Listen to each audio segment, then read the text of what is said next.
अस्सलाम वालेकुम दोस्तों, मैं हमज़ा मान आपको हमारे चैनल पर खुश आमदीद। इस वक्त मेरे साथ तहरीक इंसाफ के सीनियर रहनुमा फ़ायज़ खान मौजूद हैं। हम लाहौर में पाकिस्तान तहरीक इंसाफ के हेड ऑफिस में बैठे हुए हैं। फ़ायज़ खान से मैं जानता हूँ कि Faez Khan as you know कि मुल्क जो है वो मुआशी बदहाली का शिकार है, दिवालिया होने के बिल्कुल करीब पहुँचा हुआ है। और इसी दौरान मरियम सफदर और नवाज शरीफ साहब जनाब यूरोप के विज़िट पर सैर सपाटे पर निकल गए हैं। आप इस बेहिसी पे क्या कहेंगे? जी बिस्मिल्लाहिर्रहमानिर्रहीम। देखें जी, आज इमरान रियाज खान एंकर हैं हमारे, उन्होंने बड़ी खूबसूरत बात की है और वो हकीकत है, हकीकत पर अपनी बात है। वो कहते हैं जब नवाज शरीफ पे सख्त वक्त आता है ना, जब इसके लिए मुश्किलात बढ़ जाती हैं, तो जिस तरह वो मिसाल है ना कि गीदड़ की मौत आती है शहर की तरफ दौड़ता है। तो ये वो बुज़दिल है, इसको जब एक मुल्क में मुश्किलात आती हैं दूसरे मुल्क में भाग जाता है, ये वहां से भाग जाता है। पाकिस्तान में मुश्किलात आती हैं, सऊदीया चला जाता है, वहां से वापस आता है इलेक्शन लड़ने के लिए। मुश्किलात आती हैं, बीमारी का बहाना करके 3 साल से इंग्लैंड में है। अब ये कह रहा है, अब वजह क्या बना रहा है अपनी, कि वजह बनाता है कि जी मुझे मेरा वीजे का इशू है तो मुझे एक दफा इंग्लैंड से बाहर जाना है। तो यार तू पाकिस्तान में आ, तू पाकिस्तान का लीडर है, मुल्क तबाह हो रहा है, मईशत मुल्क की तबाह हो गई है, मुल्क हमारा डिफॉल्ट करने पे है। छोटा भाई तुमसे इंस्ट्रक्शन लेने के लिए जाता है इंग्लैंड में, लंदन में, तो तुम यहाँ पे आओ ना, तुम बहुत एक्सपर्ट हो, इधर आके सामना करो। उसको डर है यहाँ पे आऊंगा पकड़ा जाऊंगा, सीधा जेल जाऊंगा, अपनी हुकूमत भी नहीं बचा सकेगी, जो डमी हुकूमत इनकी भी बनी हुई है। और ये जो अभी वहां से बाहर जा रहे, सैर सपाटे करने नहीं जा रहा। ये इसके पैर जले हैं इंग्लैंड में। ये जो 2 दिन पहले सैयद हैदर शाह साहब जो हैं, जो उन्होंने बयान दिया है और उन्होंने तफ्तीश में मुलविस करने का इसको कहा है कि इसके मशवरा हुआ है इसके साथ, ये कत्ल की साजिश में और इमरान खान के हमले की, और हमारे वो शरीफ साहब, अरशद शरीफ साहब जो हैं, उनके ऊपर उनका जो कत्ल किया गया उसकी साजिश इसके घर बैठ के हुई है। अब वहां का कानून जो है वो पाकिस्तान की तरह तो नहीं है कि इसको कोई रिलीफ मिलेगा, ये भाग जाएगा। ये इंक्वायरी शुरू होने से पहले टेम्परेचर ठंडा होने तक लंदन से बाहर निकल रहा है और कुछ भी नहीं है। जब हालात नॉर्मल होंगे फिर शायद वापस आ जाएगा। अभी ये 10 दिन सिर्फ टेम्परेचर चेक करने जा रहा है कि कहीं इधर मुझे, उधर से मैं भागा हूँ जेल से, अब इधर मुझे जेल ना हो जाए। सुना है वहाँ की अदालतें बड़ा सख्त रवैया इख्तियार करती है इस तरह के मामला में। देखें जी, वो देखें पाकिस्तान की अदालतों में और वहाँ की अदालतों में बहुत फर्क है। पाकिस्तान की अदलिया ऐसे ही नहीं 126वें नंबर पर, हम अदलिया का एहतराम करते हैं, लेकिन उनके जाहिर बात है अगर कोई आपसे बेहतर है तो उसमें कोई ना कोई क्वालिटीज हैं तो वो आपसे बेहतर है। वो लॉ से ऊपर किसी चीज को नहीं समझते, किसी वजीर आजम को नहीं समझते। क्या शहबाज शरीफ को वाकई जुर्माना हुआ है या सिर्फ बातें वहाँ पे अभी यूके में जो जुर्माना हुआ है गलत? अच्छा देखें ना, ये टेक्नोलॉजी का, इंफॉर्मेशन टेक्नोलॉजी का दौर है, सोशल मीडिया का दौर है। अब ये तो हो नहीं सकता कि एक फेक न्यूज इतनी चले और उसको निगेट करने के लिए एक पोलिटिकल पार्टी भी सामने ना आए। बिल्कुल जुर्माना हुआ है। और वो जुर्माने की नौयत जो है वो इनको 57,000 पाउंड का जो जुर्माना किया गया है, वो पाकिस्तानी कितने बनते हैं आवाम के लिए बताएं ना? पाकिस्तानी करोड़ों में बन जाते हैं, तकरीबन 1.5 करोड़ से ऊपर अमाउंट बन जाती है। 57,000 पाउंड है। अब ये कहते कुछ नहीं, लेकिन बेइज्जती है। बेइज्जती है। बेइज्जती किस चीज की है? बेइज्जती इस चीज दी है कि आपके ऊपर एक डेली मेल अखबार ने इल्जाम लगाया कि जी आपने ये पैसा खाया उसका जलजिला ज़दगान के लिए जो फंड आया था। आप हीरो बने और आपने जाके अदालत में रिट कर दी कि जी मेरी साख को नुकसान पहुंचा है, मेरी हत्या की इज्जत का आपने केस कर दिया। उसका जो पहला फैसला आया ना, मजे की बात क्या है, अदालत ने कहा नहीं आप तो हैं, तो आप सियासी शख्सियत, और अगर ये इस तरह की कोई बात की गई है तो ये चीज तो एडमिटेड फैक्ट है कि आपकी इज्जत पे हर्फ आया है, लिहाजा हम इस केस को परस्यू करेंगे। इन्होंने मिठाइयाँ बांट दी, जी हम इंटरनेशनल शादी को रमीन डिक्लेयर हो गए, हम फलान हो गए, हमें तो जी ये हम तो चोर नहीं, हम तो शादी कमीन है ये वो। अब जब वो केस आगे परस्यू हुआ तो अदालत ने डेली मेल के जो एडिटर थे उनको कहा कि अब आप सबूत पेश करें, आपने इनके ऊपर इल्जाम लगाया। वो सबूत इकट्ठे करके अदालत में पहुंच गए और ये जनाब और इनके बुकला अदालत से फरार। अदालत इनको बुलाई, ये जाए ना। ये जो भी जुर्माना हुआ है, केस का फैसला नहीं आया, ये जुर्माना हुआ है। जो देखें वो एक सिविलाइज्ड मुल्क है, वहां पे एक निज़ाम चल रहे हैं। वो जुर्माना जो उन्होंने डेली मेल वालों ने इनके ऊपर किया है कि इनके पेशियों पे ना आने की वजह से, अदालत से भागने की वजह से हमारा ये खर्चा हुआ है, हमारा ये नुकसान हुआ है, उस नुकसान की भरपाई करें। तो ये जनाब उस नुकसान की भरपाई की है इन्होंने। बिल्कुल ठीक है, आपका पॉइंट आ गया। खान साहब मैं आगे बढ़ना चाहूँगा, वक्त का हमें मुकाबला सकता है, बहुत सारे टॉपिक कवर करने हैं। जनाब हर तरफ ना इस टाइम आपके एक तो आज़ादी मार्च का चर्चा है जो आप सैटरडे को निकलेंगे, मैं उस पर बाद में आता हूँ। उससे पहले एक और खबर चल रही है कि आर्मी चीफ की तैनाती, ये समरी शमरी क्या चल रही है? समरी खेल रहे हैं, कुछ समरी आई भी है नहीं आई, किसका नाम आ रहा है किसका नहीं आ रहा, ये तमाशा क्या चल रहा है? और इसके बाद मैं आपसे पूछूंगा कि कुछ असासे भी सुने जो चीफ साहब रिटायर होने लगे, उनके बढ़ गए हैं, चीफ ऑफ आर्मी स्टाफ के, उनकी बहू के, तो उस पर बाद में आता हूँ। पहले समरी पर बताएं क्या गेम हो रही है। देखिए जी, एक मैं आपको एक छोटी सी बात बताता हूँ। एक सर्वे हुआ, अच्छा। और उस सर्वे में ये चीज़ बताई गई, सर्वे में 80% ये चीज़ बताई गई कि इमरान खान के ऊपर जो कातलाना हमला हुआ और जो अरशद शरीफ का कत्ल हुआ, उसमें किस किस का हाथ है। अच्छा। तो 80% लोगों ने उसमें ये कहा कि इसमें हमारी इस्टेब्लिशमेंट और पीडीएम नून लीग जमा हुकूमती इत्तेहाद जो है, इनका हाथ है। ये ट्विटर पे सब लोग यही कह रहे हैं। सब ये 80% सर्वे में आपको बता रहा हूँ। अब होता ये है कि जो आपका सवाल चीफ की अपॉइंटमेंट का है, जी जी जी, इमरान खान साहब ने ना बेहतरीन तरीके से एक जमहूरी लीडर होने का हक अदा कर दिया। उन्होंने कहा आप जिसको मर्जी चीफ लगाएं, हमें से कुछ फर्क नहीं पड़ता। अच्छा। एक अदारा है, उस अदारे का जो भी चीफ आएगा वो अपनी डोमेन में रह के काम करे, हमारा उससे कोई लेना देना नहीं है। जो आपको बेहतर लगता है चीफ, आप उसको अपॉइंट कर दें आप अपने अदारे का।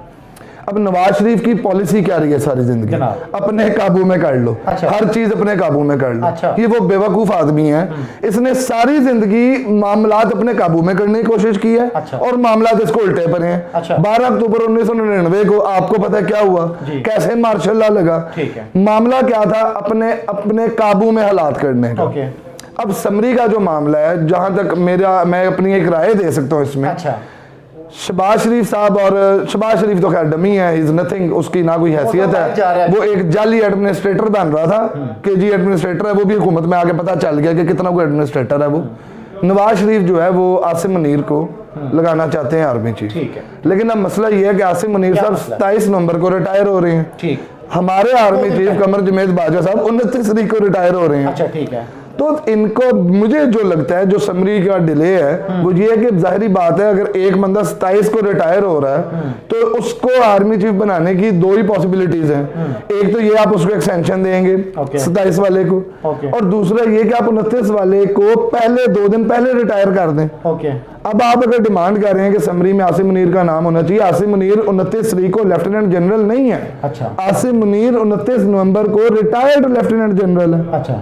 अब उसके बाद आ गई अपॉइंटमेंट की बात। ये अपॉइंटमेंट के तमाशे चल रहे हैं, ये अपॉइंटमेंट के इनके मामले हैं। ये वो लोग हैं जो आज से महीना पहले फौज कह रहे थे जी फौज बहुत अच्छी है, बाजवा साहब बहुत अच्छे हैं। आज से 1.5 साल पहले नून लीग, नवाज शरीफ और इनके शहबाज शरीफ साहब और इनकी बेटी मरियम नवाज, वो शहजादी जो है, ये खुलेआम कह रही थी कि बाजवा हम तुम्हें नहीं छोड़ेंगे। ये नाम ले रहे थे फौजियों का, हमारे चीफ ऑफ आर्मी स्टाफ का नाम ले रहे थे। खान तो वर्दी वो वादे भी लगवाए, नारे जी एक दफा नहीं लगवाए इन्होंने, 1000 बार लगवाए। अच्छा। 1000 बार लगवाए।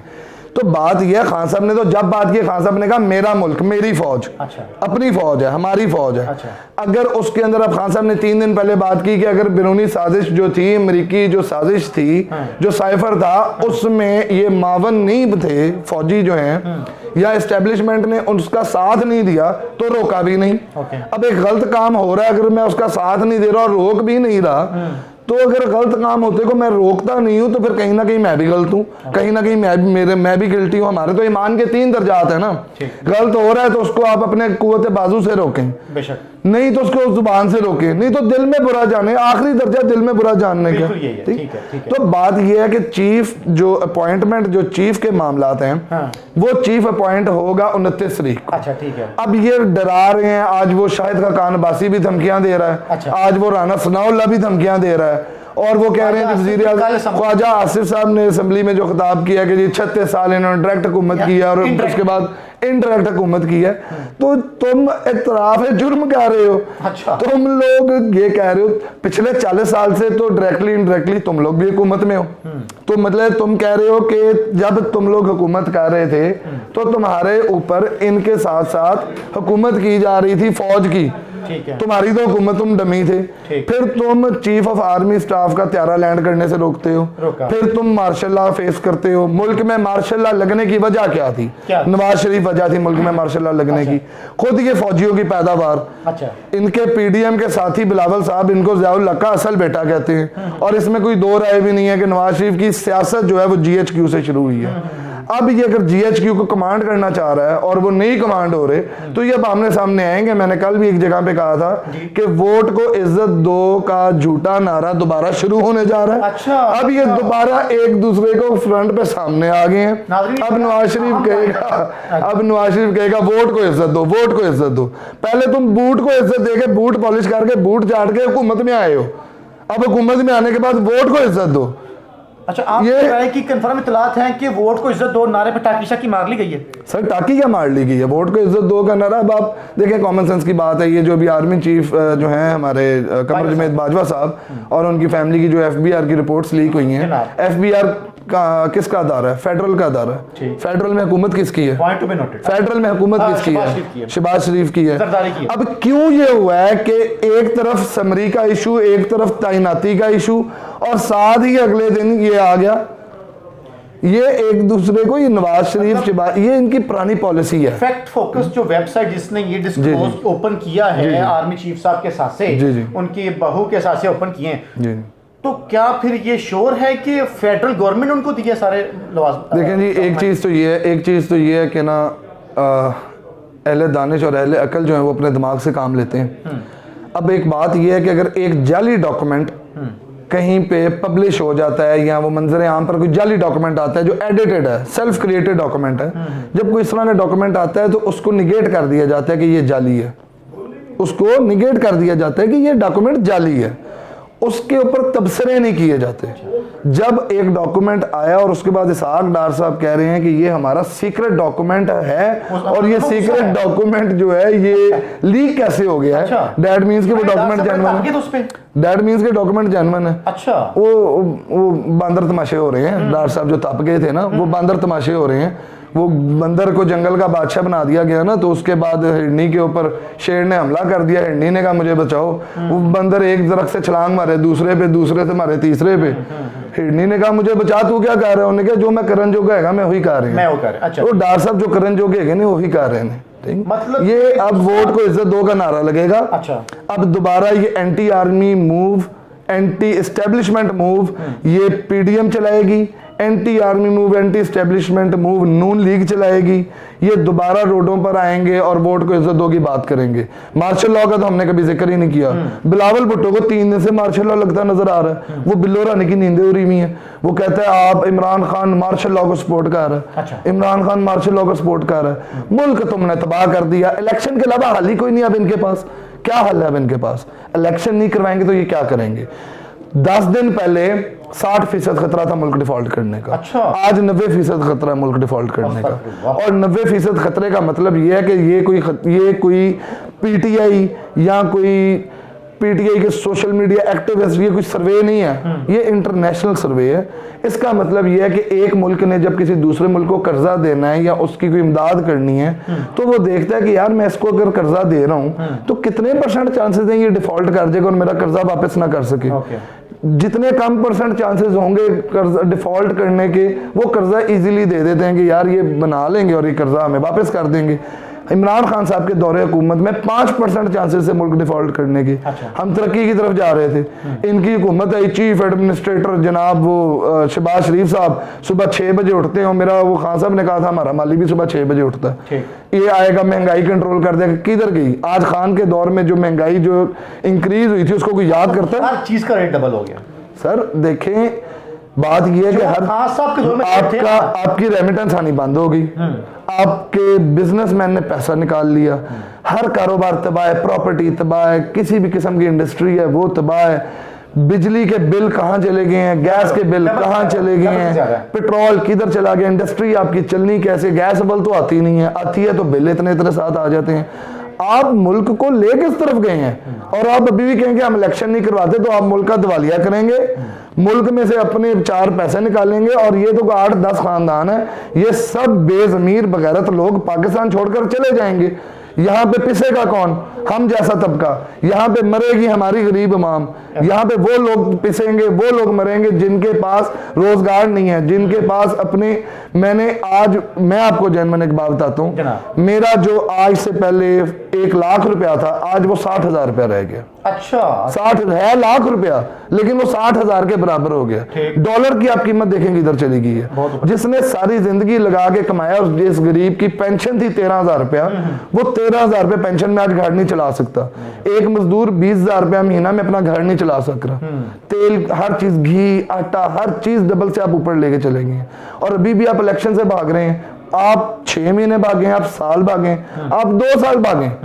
हुकूमत खान की है, वोट खान का है। आप लोगों ने अपना हजम करना है। हजम करने का जितना लेट कोशिश करेंगे, अल्लाह के हुक्म से आप उतने ही फंसेंगे, आप उतने ही ज्यादा मुश्किलात में आएंगे इंशाल्लाह। बहुत शुक्रिया जी। फायज खान साहब तहरीक इंसाफ रहनुमा हमारे साथ मौजूद थे। आप उनके ख्याल जाने, अपनी राय का इजहार कमेंट सेक्शन में जरूर कीजिएगा।